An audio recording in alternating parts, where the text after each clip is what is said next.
Alrighty, guys, let's go ahead and gather in.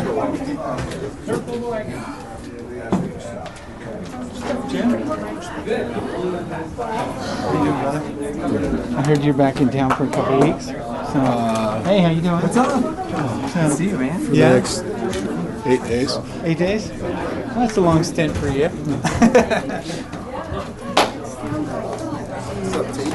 If you guys want to move to the front a little bit, it will make me feel loved.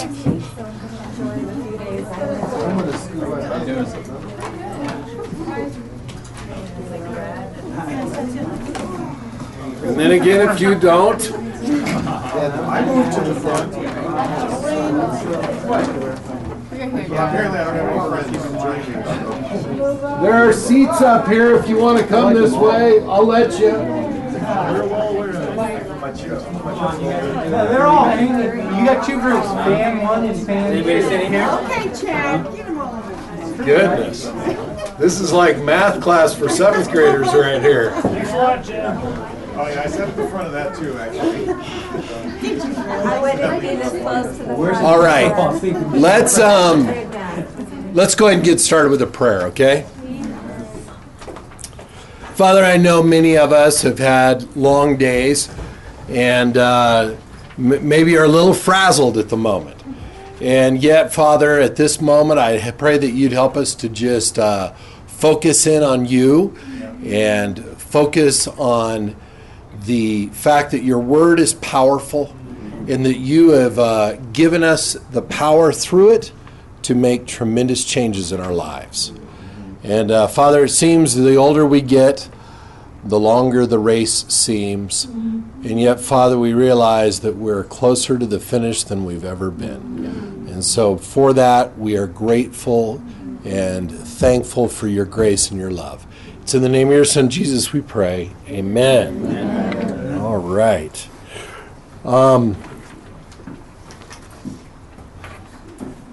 If you have a copy of God's Word with you, open up to the book of Genesis,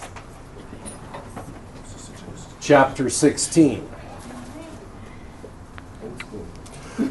Old school. Well, that is, I guess by definition, that's old school, isn't it? Genesis 16. Tonight we're going to talk about probably the most critical thing that happens in your marriage and drives the way that you behave. And it is simply one very tiny word with great big implications. Trust. How many of you would classify yourself as being somebody who struggles a little bit in the area of trusting other people? Okay? And if you're not, then we call you what? Gullible. Gullible. You're naive. That's your problem, all right? The fact of the matter is, a lack of trust and being gullible are actually not opposites of one another. Because trust is a decision to put your faith in someone even when you know all the facts about them. My wife is so trusting. There you go. Your wife is so trusting. So, Genesis chapter 16. It said, now Sarai, Abram's wife, had borne him no children. She had an Egyptian slave named Hagar. So she said to Abram, the Lord has kept me from having children. Go sleep with my slave. Perhaps I can build a family through her. Abram agreed to what Sarai said. And so Abram, having been living in Canaan 10 years, Abram had been living in Canaan 10 years, Sarai took her Egyptian slave Hagar, gave her to her husband to be his wife. He slept with Hagar, and she conceived. She knew she was pregnant. When she knew she was pregnant, she began to despise her mistress. Then Sarai said to Abram, You're responsible for the wrong I'm suffering. I put my slave in your arms, and now that she knows she's pregnant, she despises me. May the Lord judge between you and I. What a wonderful kickoff to the evening right there, huh? There's a couple of critical things you got to pick up here, other than just Sarai's attitude, all right, which is critical indeed. The first issue is if you got two people who actually don't trust God. That's right. And you know what you and I do when we don't trust God? We try to take control. I watch it every single day. In my heart and my life, I see it in marriage. I see it in my relationship with my wife. I actually watch it happen in business all the time. Even with disciples. They don't trust God, and so they try to control the people around them. So if you're a control freak, the first thing that you can identify about yourself is that you have got a problem with trusting God. So Abraham and Sarah, or Abram and Sarai as they're known right here, decided to fix the situation on their own terms. Guys, you can come up here. There's extra seats. We can squeeze. We can do all kinds of things. So Abraham and Sarah decided to take this situation into their own hands. And Sarah comes up with what, in her mind, was a very rational idea. And that is, if we can't have a kid together, why don't we have one with Hagar, my servant? Now, before you get all wigged out and freaked out about this thing, remember a couple things. First of all, these guys lived in a polygamous society. Okay? So, multiple wives, though just as stupid then as it would be now, were common, all right? Okay? And if you've ever been tempted to have two wives, just, I don't know, bite your tongue till you can taste blood or something, all right? I studied the Bible with a guy a couple of years ago who sadly had two families. They lived about 5 miles from each other, and they didn't know about each other.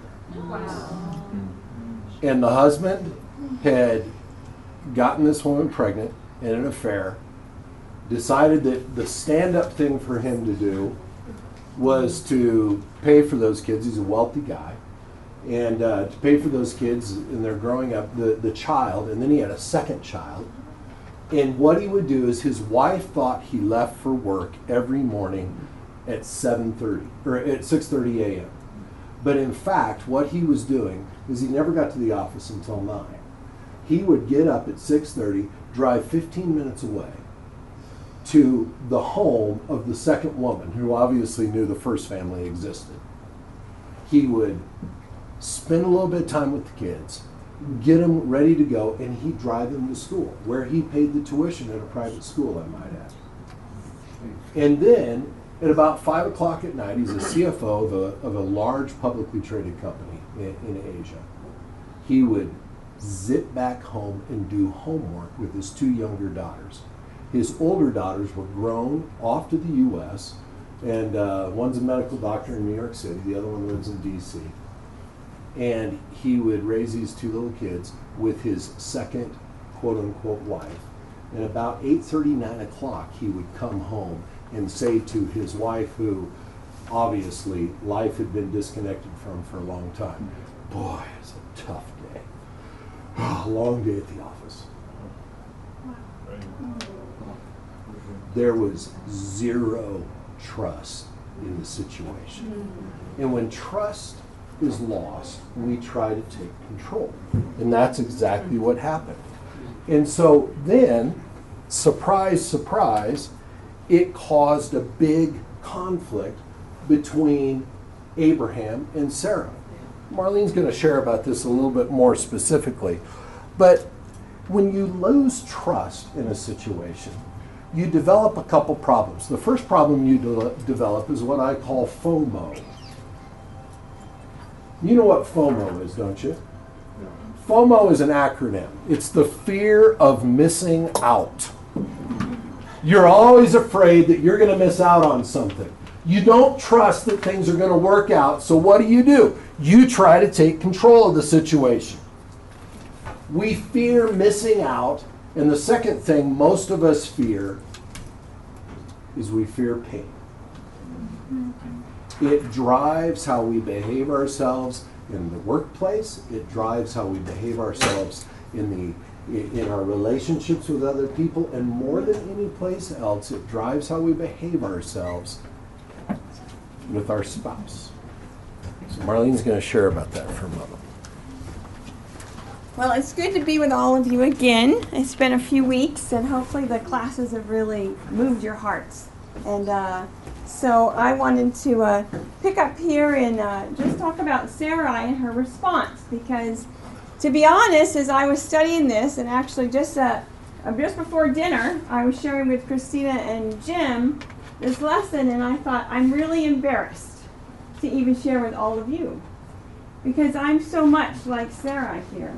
And if you look at what she says and how her pattern had grown, I mean, she started off, and you know, she couldn't have children. In her response, her words were, "The Lord kept me." So, you know, she obviously desired the children. She also desired to have a family, but it was God that kept her from having what she wanted. And then she decided, says, "Go sleep with my slave," and then she just took charge. So God's plan was different. She didn't like it. She got hurt. She got bitter, and she just took charge. Okay, Abram, please go. Not even please, just go. Which says a lot there. But go to sleep with my slave. Then, if you notice down in verse 4 at the end, after he slept with Hagar, and then she got pregnant. She began to despise her mistress. So her bitterness grew. And then it says, she looked at Abram and said, "Well, you're responsible for the wrong I'm suffering." So now she's twisted it to then blame her husband for what she just said to go do. And so as I'm sharing with both of them this afternoon, I thought, I've done this so many times. What have I done? I've desired something that I wanted really bad. God said no and gave me a different plan. I got bitter. I got hurt. I took it back and took charge. And then I either mentioned or told Jim something, and then I blamed him for whatever went wrong. And I don't know if there's any other women in here that understand that pattern, but that is how I have consistently dealt with many things. And you know, we talked about the fear and why. Why did Sarai get that? She must have had that pattern for a long time. For it to end result, or go sleep with my slave, it must have been there a long time. I thought, for me, where does that fear come from, that hurt that I had? Well, you know, growing up, my dad was an alcoholic, and he was quite mean. He wasn't very nice. And I had to be on guard. When he walked in, I had to be ready. I could not let down my guard. I had to make sure it was going to be that kind of day for him to, you know, that he would be okay, that he wouldn't yell or scream or whatever he needed to do to make his point. So I grew up very fearful, very much. I couldn't trust him. So everything was safe. You know, then I had an abusive boyfriend who also took advantage of me. So then my trust in men decreased. And I continued to lose trust and pull back. And my response in each situation was, take charge, protect yourself, get away from whoever's going to hurt you. And if it was God or man, I would take charge and pull back. You know, I decided I wanted at a young age, I wasn't, you know, we didn't grow up with much money, but I wanted a big house and successful life, and that would mean I would evade it. So when things don't happen the way I want, I go after it with my whole heart to get what I want, not what God said is yea or nay, is your will. You know, I get fearful financially, fearful emotionally, fearful spiritually, and kind of hide and wait till everything is safe. You know, I also find that my fear as a woman being alone. You know, my family, the women in my family live very long. They live into their 90s. My great-grandmother was 98. So I'm thinking, oh, honey, we got to have a lot of money, because if I'm going to live to 98, I got to figure out how I'm going to take care of myself. And all the men died younger. So I'm like, okay, I got to have my skill set. I got to make sure I can be useful. You know, this goes on. This is what I think. I get fearful. And, you know, honestly, I get very fearful of being hurt all the time. The scars from my dad, the scars from my boyfriend, the scars from other Christians still hurt. They still sting when I think about it. And I get in protection mode just like she did. God, you said no. Well, guess what? I'm taking charge. I'm going to fight it. I'm going to pull back. I'm going to take charge regardless. And so I have to learn to identify those fears, and that's what Jim's going to talk about in our lives. This is why I respond this way. This is what keeps me from surrendering and submitting and being close to God and to my husband. Amen. Thanks, man. So the fact of the matter is, when you and I struggle with trust, we can always draw a straight line back to something that we're afraid of. Yeah. Yep. Fear is one of the most corrosive and destructive things that human beings ever experience. And 99% of the time, when my wife and I get into a bump with each other, it's because of fear. I was afraid of such and such. Now, unfortunately, though we live with our spouse, we often aren't very good about expressing vulnerably what it is that we fear. Yeah. Right. We're arrogant. Men are cocky and want to act like they're in control. Women often, when they get into this position, struggle with being controlling. And then rather than expressing our fears in a vulnerable way, we tend to express it and it comes out either aggressively or angrily or in some form that is destructive in our relationship. And if you don't feel like that's there in your marriage, I'm very, very grateful and happy for you. But my guess is that that beast does not exist in this room, all right? The one that doesn't struggle with this at one level or another. So we're going to do something here. We're going to be a little more interactive this evening. We're going to stop for about 5 minutes. And I want you to take that moment. Hopefully your spouse is here, and Jason and Edwin can talk to each other. All right? We relate. You guys, you have a little bromance there, all right? But I want you to share vulnerably. Even if your spouse isn't here, you can talk to someone who you're with, and if you're in a triad, you can do it that way. I want you to share vulnerably your top fear in life. What it is that frightens you within your marriage more than anything else. But I want you to share it vulnerably. That's a tough thing for a lot of us to do, is to share vulnerably. But as I say to my wife, drop your guard, or as I tell her, roll down the window. Okay? Let the fresh air back in. Let's do that for 5 minutes, okay?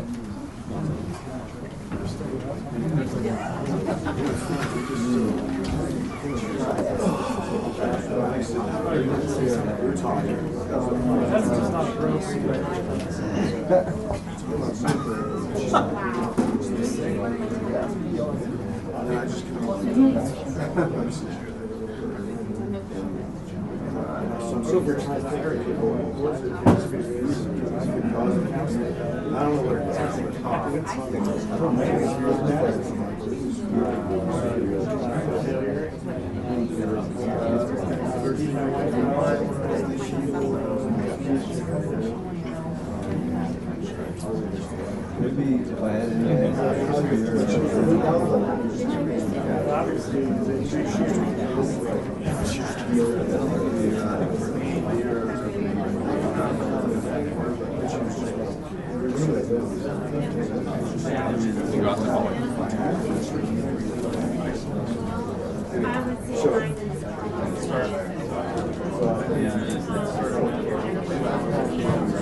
Trying to pinpoint which one it was. I think it's probably my biggest one.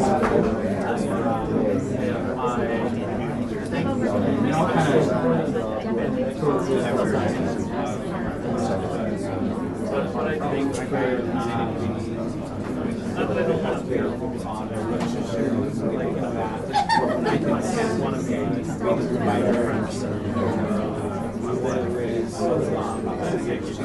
kind of towards the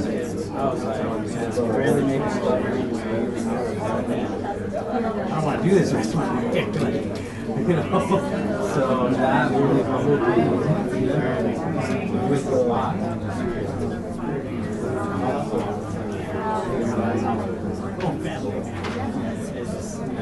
Some items are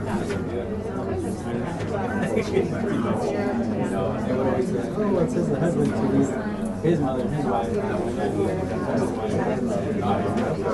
I'm pretty sure it applies to them. So, anyway, yeah, I think I'm afraid of How we doing, guys? I need more time because we have so much to share with each other. You two can go on a date and finish it up, right? We have some commonality. Long walk in the park, right? Okay. Found that fear in life is fear in marriage. And I'm also afraid of children. All righty. I'll let you finish up that discussion. But I would really I'd like to encourage you to do something, and that is the next time you get into a conflict. Now, this takes extraordinary self-control because this is like jumping off a cliff and then stopping after you jump. Okay? I'd really like for you to do your best to stop the argument and ask each other, what is it that you're afraid of? It has a profound impact. Marlene and I had a couple snippety moments on Sunday. You ever had some of those snippety moments?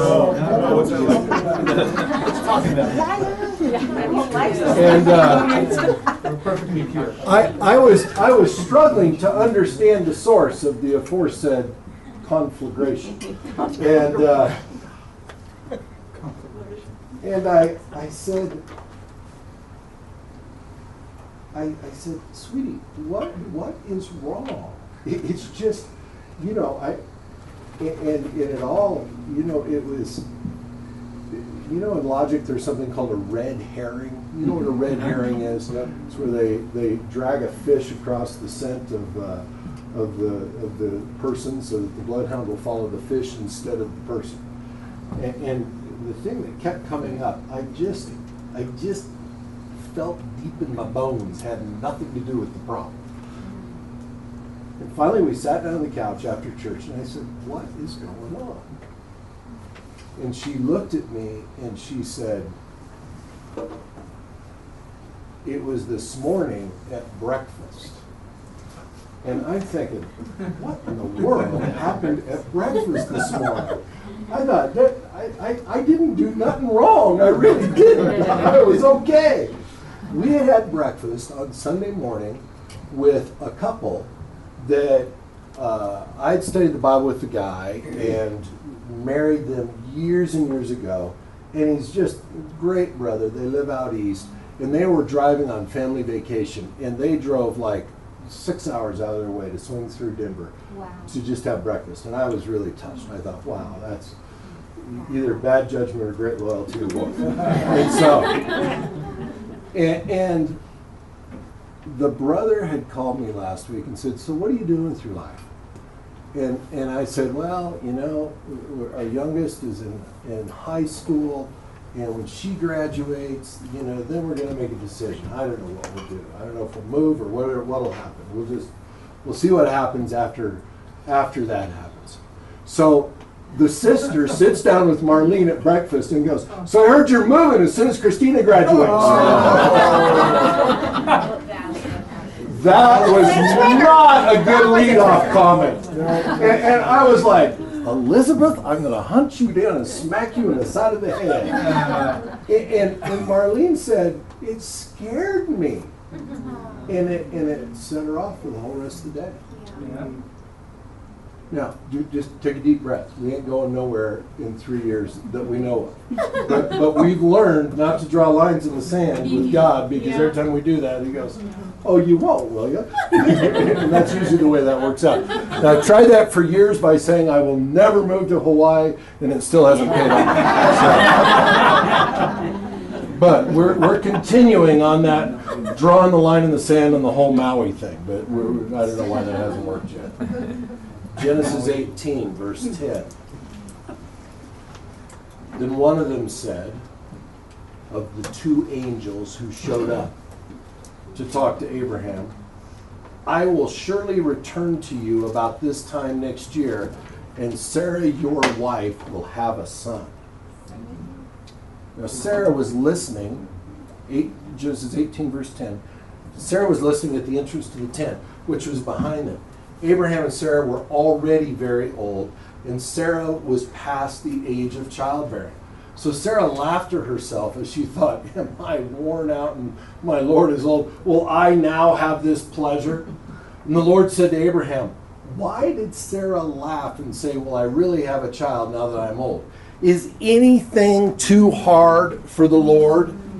I'll return to you at the appointed time next year, and Sarah will have a son."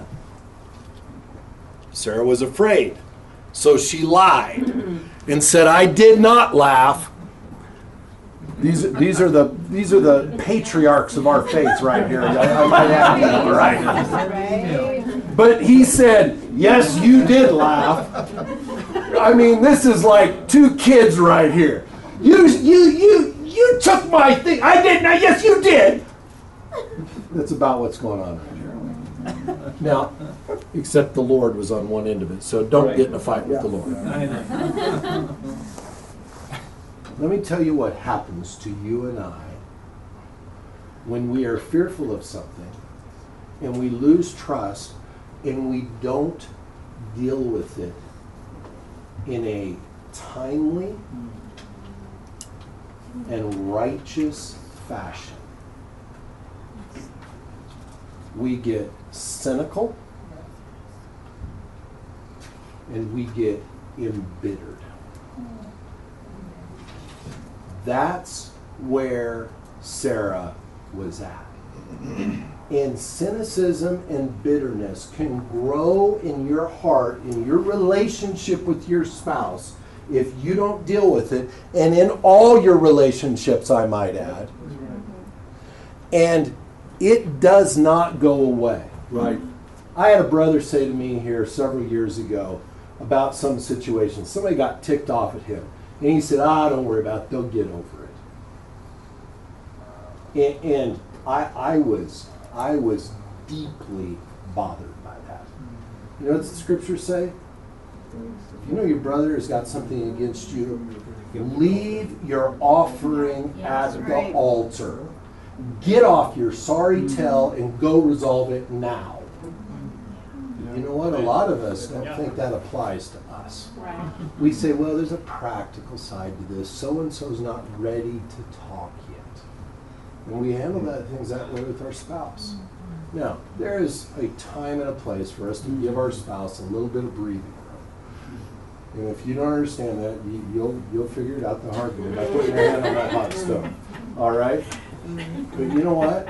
The scriptures draw the line at nightfall. That's right. Just don't go to bed angry. That's right. Okay, so you get however many hours are between now and bedtime. That's what you're getting, all right? But you don't get any more. But don't let it go to breakfast, because that's what happens when those kind of things happen, right? That's right.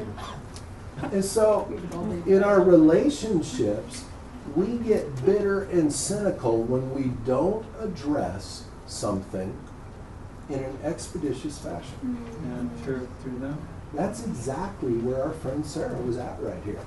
She was embittered. By this point in time, she'd already tried to run Ishmael and Hagar off and send them out into the desert to die. She had really gotten nasty in her heart. Yep. And Abraham, though the father of faith, struggled big time with not trusting God. Lied continually about his wife being his sister because he was afraid that somebody was going to steal the situation away. At the end of the day, he just didn't trust God. And when people are controlling, it's because they don't trust God. And people applies to every one of us in this room right now. Okay? So that's exactly where the situation was at right here. Sarah has gotten embittered, and now she's cynical, and you can see her with a bit of a sneer. It's a sarcastic laugh. Oh, yeah, good grief. At this age? Are you serious? And then she piles a lie on top of it. No, I didn't. No. There's some bad stuff going on right there. There's a gumbo that's cooking on the stove that's got some things in it that are a little bit more like roadkill than what you ought to be eating. You work through that a little bit. I'm trying, bro.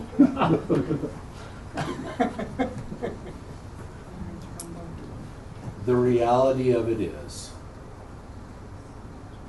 you and I struggle to trust God. That is a far bigger root of conflict in our marriage than trust for each other.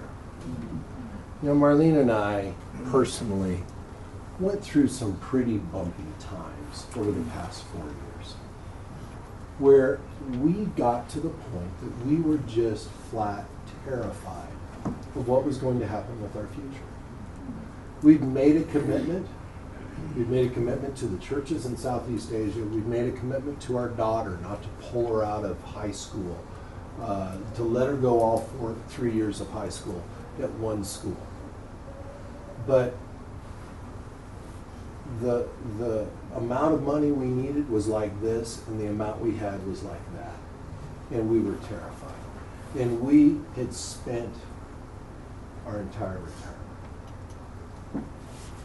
And it was a scary, scary situation.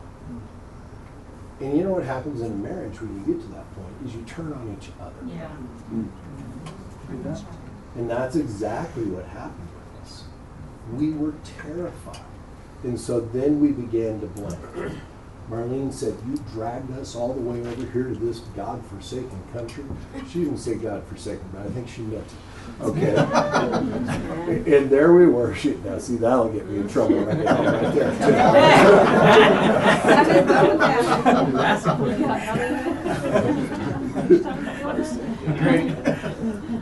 I got like 2.5 hours of bedtime. We're going to draw our comments to a close now. But we got fussy with each other, and it was not pretty. It's some of the darkest times we've gone through as a married couple. And Marlene felt like I had, brought this upon us. And I looked back at Marlene and I said, well, you know what? If you'd have been willing to go out and get a job, it'd have been more than enough money to pay for school. And snippety, nasty, ugly comments going back and forth. Lots of conversations in the bedroom with the door closed. And you think your kids don't know what's going on in there. They're really skilled at telling the difference between romantic time and discussions. And they had identified that there were discussions going on there in the other room. And, at one point in time, Lexi kind of just broke down and cried, and she goes, you guys aren't going to get divorced, are you? It was a scary time for us, emotionally. But we've gotten embittered, and we'd really quit trusting God. It was a fight to trust God on a daily basis.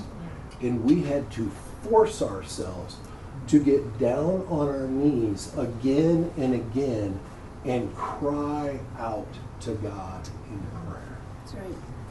It was the only way out of that mess. We discovered something about our relationship with God that is true for every one of us. And that is this very simple point. God allows crisis to come into our lives consistently to force us to rely and depend on Him. That's right. The scriptures teach that, but somehow we miss it. And we just have trouble connecting the dots and putting those puzzle pieces together. But you know what happens when we are blessed quickly, all the time? Well, we get entitled, and we start thinking it was us. And all the way back when the children of Israel were coming into the promised land, and as they were coming in, God said, here's my biggest concern for all of you.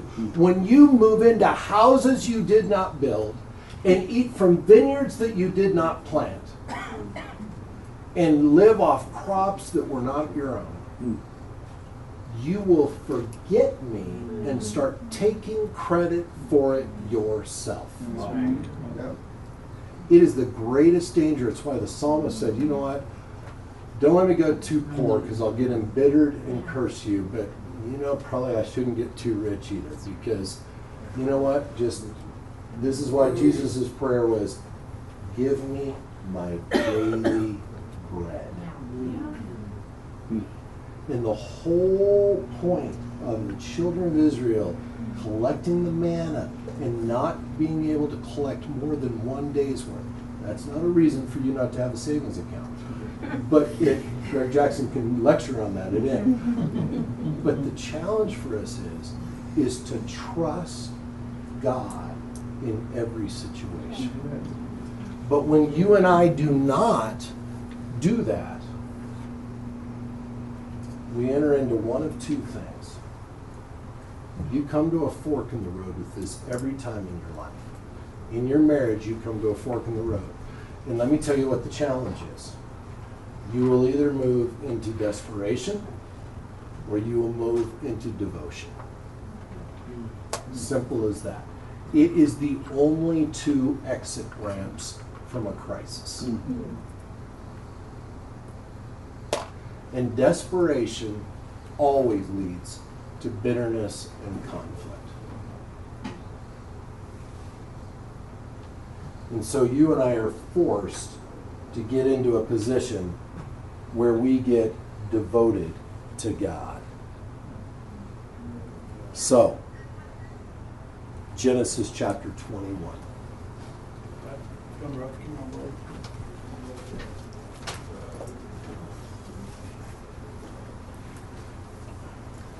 Verse 1, now the Lord was gracious. That's such a wonderful word right there. Right. Gracious. Merit you didn't, unmerited favor. Favor you didn't deserve. And the Lord did for Sarah what He promised. This ought to convict you and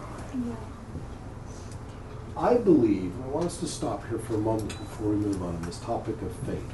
And this really does relate to our marriages.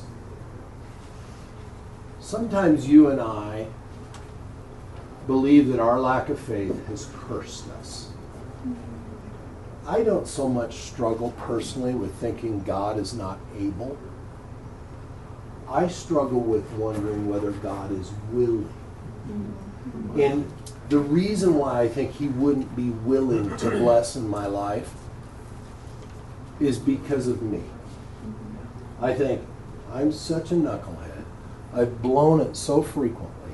I've dropped the ball so many times. I've sinned so many times with things that I quote unquote thought I had repented of, and now here it rears its ugly head again. And I think to myself, God is probably not in the business of blessing someone like me. I want you to take a little bit of a look at God's graciousness. There's no record of Sarah straightening out her attitude. There's no record of her saying, you know what, I'm sorry, I did laugh. I need to trust you. No, you know what the last record of her on this topic is? Lying about whether or not she laughed. That's the last record you've got. And God's graciousness is poured out on her, and she has a child. I love the last part of this little passage, though. Sarah became pregnant, bore a son to Abraham in his old age, at the very time God had promised him. Abraham gave him the name Isaac to the son Sarah bore him. When his son was 8 days old, Abraham circumcised him as God commanded him. Abraham was 100 years old when Isaac was born. Sarah said, God has brought me laughter. And everyone who hears about this will laugh with me. This was a different variety of laughter than the one that you saw in chapter 18. Chapter 18 was cynicism. This right here was born of joy that came from the gracious hand of God. It was impractical, impossible, implausible that she was going to have a child. And God said, now that you have completely and totally abandoned all hope, I will perform a miracle that will force you to recognize that I am completely in control of everything. That's right. Now then, in our marriages, there are many of us who have reached a point of complete and total despair with some part of our relationship. Whether it's related to purity or honesty or finances or go on down the line, there's 50 other items, or a kid who's acting out, who's rebellious, or a child who's fallen away. And you may have gotten to the point of complete and total cynicism. And you may have reached the point that you've said, that one's done. God may work in my life in other ways, but in this area right here, there's probably not going to be any hope of change. And that right there puts its finger right on the tumor that you've got that needs to be extracted. Because you have effectively decided that your problems are bigger than God. So the God who created the world we live in, brought it about out of nothing, who raised his son from the dead, who knit you together in your mother's womb, who put a soul in you that will live for eternity, is apparently incapable of handling the mess you've made. That's right. We've all felt that way. We've reached that point of despair in our heart. That is the point of cynicism that Sarah had reached. And you know what God said? Perfect. Now I got you where I want you. Yep. Because now when I graciously provide for you a son, and through that create a nation more countless than the stars in the sky or the sand on the seashore, you will not be able to take one lick of credit for yourself. And you'll be forced to recognize that it is the sovereign hand of God that brings about change in our lives. So, our last little moment here, we're going to have another little discussion with our spouse. Edwin, I see that your girlfriend left you. Jason, come back to him. He was disappointed. He got cynical. I was interested. He was in dinner. I'd like for you to do this. I'd like for you to take out a couple minutes. And I'd like for you to build a model for how you're going to respond to despair and hopelessness in your marriage. And I think that most of us will be able, within about 30 seconds, to bring up what the thing is that we feel it over. And say, where have I abandoned all hope? Where have I finally said, forget about it, let's pull up the covers and turn on the TV, this one's not getting any different. Have you ever gotten to that point before? Yep. I've said that before. Marlene said that before. I just don't want to talk about this anymore. And you came to a point of despair. You know what? I got news for you. Those are probably the most valuable things that you have going on in your marriage right now. Because that is the greatest opportunity for you and your spouse to shift your attitude about who God is. And you know what? Great victories are never won over tiny obstacles. Nobody celebrates, when the Denver Broncos beat the Little Sisters of the Sick. Okay? But they do celebrate when they beat the great big opponent. And so you need to grasp on to that area of utter hopelessness that may exist right now in your life and recognize that it is a gift from God. Now that's a really strange way for you to twist looking at those kind of challenges in your life. But I'm telling you, you will never grasp a true faith until you've overcome something that you have completely and totally taken as impossible to overcome. Amen, brother. That's right. And as disciples of Jesus, we've gotten way too practical in our old age. And we have gotten to this point that we say, oh, let's just be cautious and careful about everything. You need to look that problem in the eye with a confidence that God is able to conquer anything. That's right. Amen. That's right. Now, I want you to grasp something right here.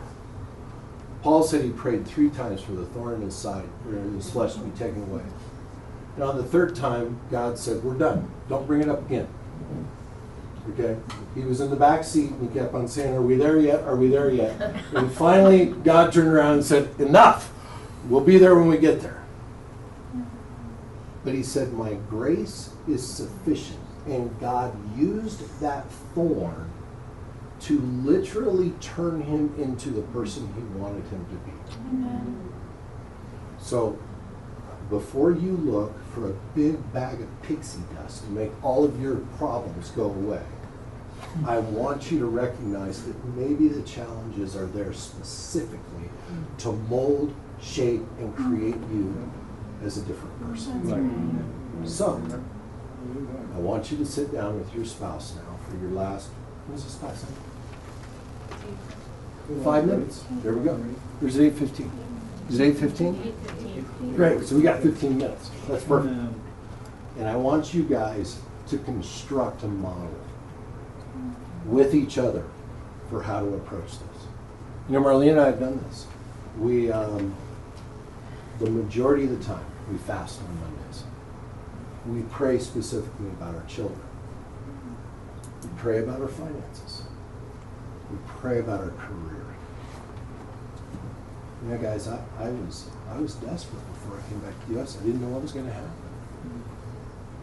And we were consistently praying about it, and just stupid stuff happened. That you just look at it and you go, well, you can't blame that on anything but God. And He just blessed in powerful ways. And all of that sacrifice in Southeast Asia, He paid it back tenfold. Well, you know, it wouldn't have been too impressive if God did that. But when God gives a gift, then it forces you to recognize who's in control. That's right. So, I want us to take this time, and I want us to talk about how you're going to construct a model for the two of you to approach that prickly, tough issue that you think, we're not going to have kids. My fortune's going to Eleazar of Damascus. That's what Abraham said. All right. And God said, not so quick, not so quick. And He turned. Yes? I'm sorry, can you give us an example of the model that you're asking about? Absolutely. So Marlene and I have this issue that we were struggling with. It was called, we were broke, okay? Anybody here ever been in that position before? The we are broke position? Maybe you haven't been, and you know, God will bring it upon you shortly. So, that was not an encouraging comment, was it? So you know what we did? We sat down, we said, all right, we're going to pray about this daily, we're going to get input about this. We began to fast and pray about it. But you know what? We said we're going to get to a point of peace and trust that God is completely in control. We built a model for how to approach it. And, you know, we sat down and we talked about the future and we laid out a game plan. We didn't just, so that we didn't just keep running into the wall on the topic and beating up on each other all the time. So we said, wait a second, we're going to set some ground rules for ourselves here. This is what we're going to do. We built a plan for the future. We sat down with Greg and Teresa. We talked about, well, what do you guys think? How do we approach this? How much should we be giving? What should we be doing here? We developed a very clear game plan on that. But it was a huge point of conflict between us. That, it's not that we haven't bumped about it since, but honestly, we're at peace. Because we constructed a model of going before God. Sarah constructed a model too. Her model was, tell you what, let's get Hagar involved here. Let the two of you have a kid together. We're going to sort this situation out. It was ungodly. Yeah. It was an unrighteous model that removed God from the equation. Yeah. And God said, I'm not out of this game yet. I'm still a player on this team. And He came back into it. So that's what I mean when I say construct a model. Everybody understand that? Okay. You had me. I have 16 minutes, 15 and 30 seconds. Let's go ahead and chat. Especially the happy couple. Yeah, the happy couple.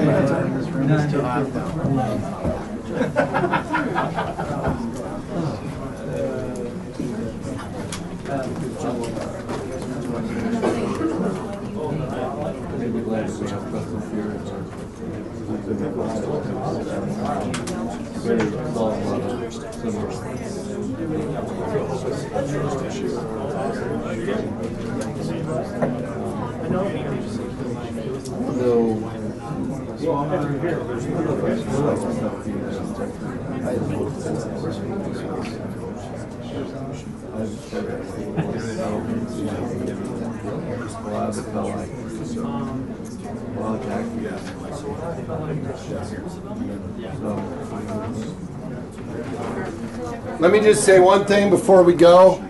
Marlene very carefully and lovingly put together a whole list of verses on God being your rewarder, which I think is really critical to this topic. And so take these and read these and go through these together. We're not going to dismiss you. When you're done, you go, okay? So Do you have another one of those where you have? they're on the chairs scattered all around, but here's one right here, bro. I've got a soft one. And if you need that